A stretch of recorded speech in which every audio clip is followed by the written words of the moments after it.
Good morning, everyone. How are you doing this afternoon? Thought I would do another video about Jerome Powell and the Fed.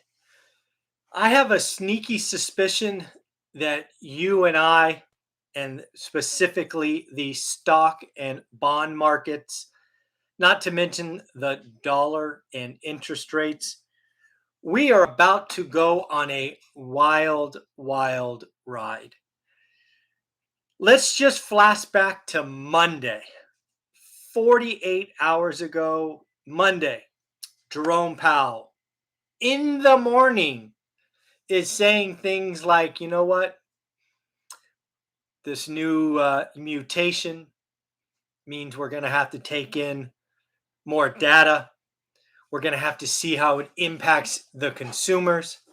We think that this new mutation will have downside risk to consumers and thus the market. Basically insinuating that rates will stay low longer.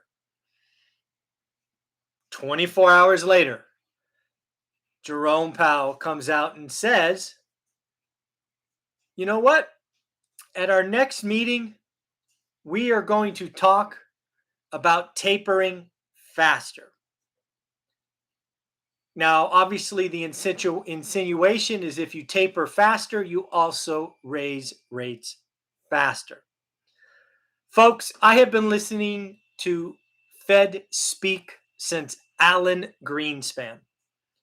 Alan Greenspan was the master at saying something without saying anything.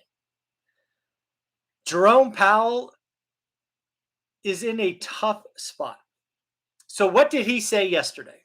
Basically, what he's saying is, wow, this new thing, this mutation could cause consumers to change their behaviors.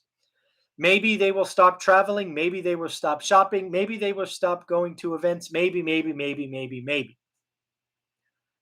24 hours later, the mutation is not as bad. It's maybe got more data inputs. And now he's like, you know what?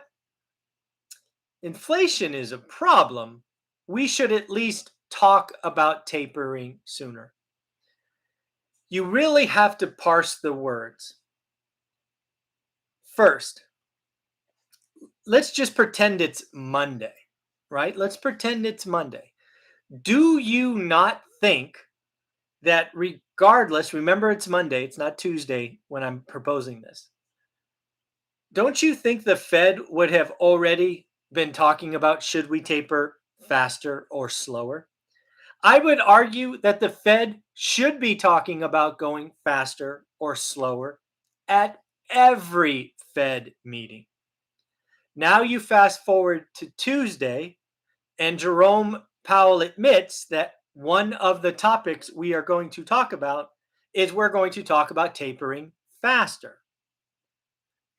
Well, no kidding. I hope you are. Inflation is running at 6% and getting worse. This Fed speak is getting interesting because, again, what is happening in the environment around this?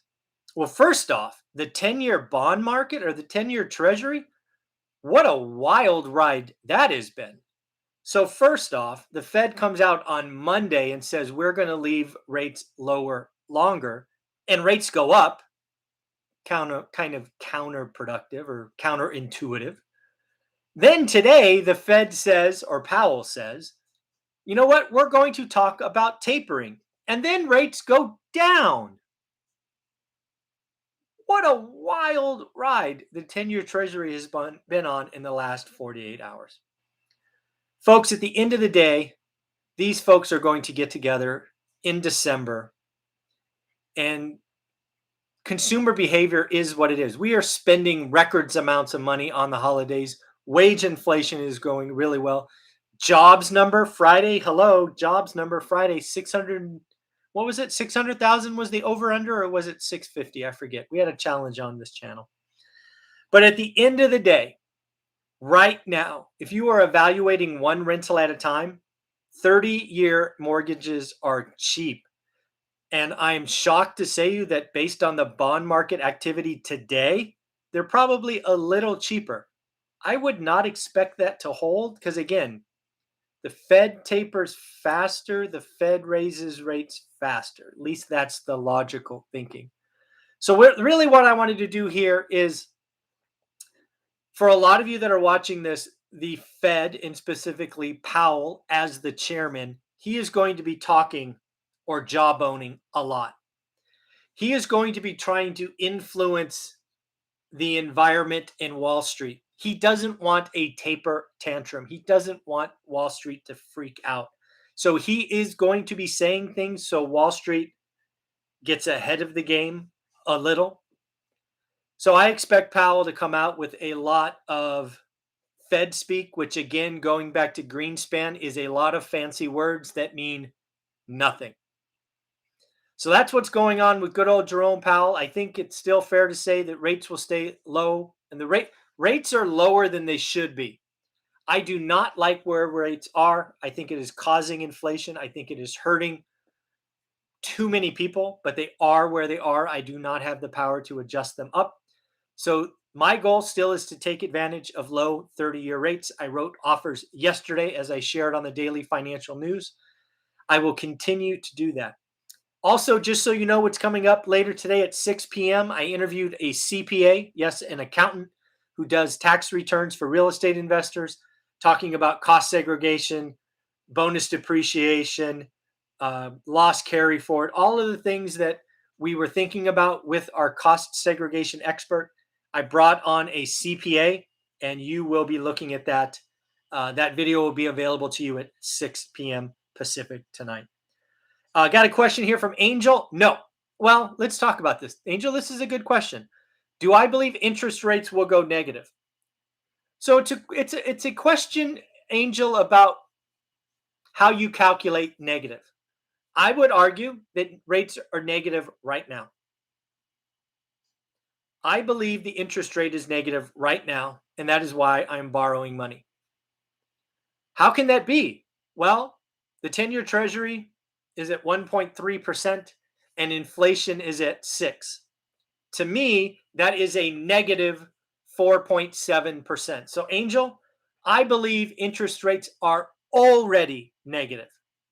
Now, Angel, if your question is more about will the 30-year mortgage ever be negative, and the lowest I've seen ever is 1.99, no, I do not believe the 30-year mortgage will go negative. So it's a question of nominal or real. Again, Angel, I would argue that rates are negative, and that's why I'm borrowing money. If rates are negative, borrow money. That's what I'm doing. So again, inflation is 6. The 10 years, call it 1.45. Sounds negative to me. So that's what I got for you there. Any other questions since I'm here? We got Angel. How you doing? Thanks for the question. AR. Yep. Real versus nominal. Great point. You're absolutely right. So again, watch Jerome Powell. He's going to be doing this a lot. On Monday, he said this. On Tuesday, he said this. It's like Dr. Jekyll and Mr. Hyde. It depends on what he wants to do. And he is going to be yanking the stock market and yanking the bond market all over the place the next month or so. So take care of yourself. Have a wonderful evening. Don't freak out. Jerome Powell is not really speaking to you and I. He is talking to Wall Street. He doesn't want a taper tantrum, which is something that occurred, I believe, under Bernanke. I think that's where it was. It might have been Yellen.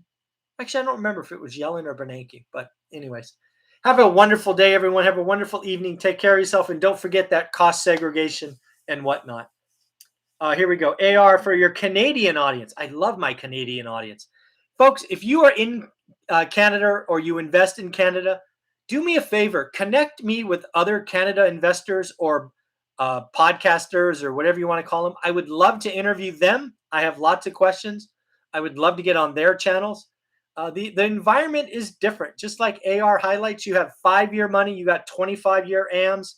It's a different ballgame. And they've had impressive appreciation. So AR, thank you for bringing this up. I got to get more Canada. I'd love to get a Canada expert that we could talk to every week. Wouldn't that be a blast? So AR or any of my Canadian friends out there watching this, please connect me with others.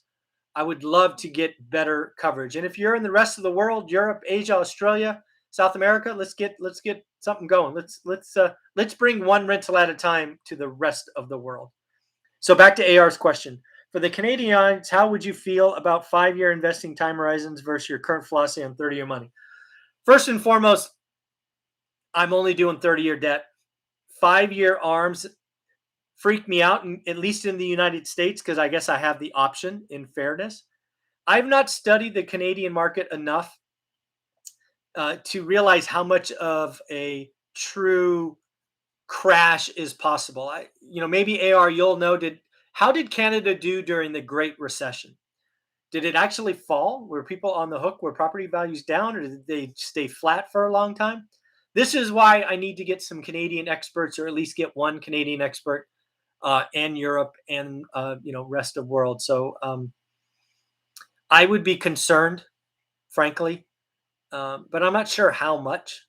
But yeah, I'd be concerned. How much have interest rates gone up? Right? Remember, I did a 50-year journey, AR, or a 50-year survey on interest rates in the U.S. I'd probably go do that in Canada, figure out how variable they are. Those are things I would be looking up for sure. Hey, Dion, how are you? Trying to get my wife to listen to help me out. Please tell Nero to listen and learn. Listen and learn. We try to help. Ask questions. Get engaged. We are a very friendly channel. We try to help everyone. Yeah, we're just trying to be positive, folks. Trying to help people. And again, I'm trying to help 1 million people. The next 50 years of my life, I'm going to try to help 1 million people. And the only way I can do that is if all of you who I help others. We're going to do this via a network effect. So if you think one rental at a time is helpful, please tell others to join. Watch the daily financial news. Ask questions. Let's get somebody from Canada engaged so we can grow our footprint up there. Take care, everyone. Have a wonderful afternoon. Don't freak out, but Jerome Powell, he's going to be Dr. Jekyll and Mr. Hyde. And if you don't know that reference, Google it. You have a nice guy and then a not so nice guy. He's going to be all over the map Monday and Tuesday as an example. Take care. Bye.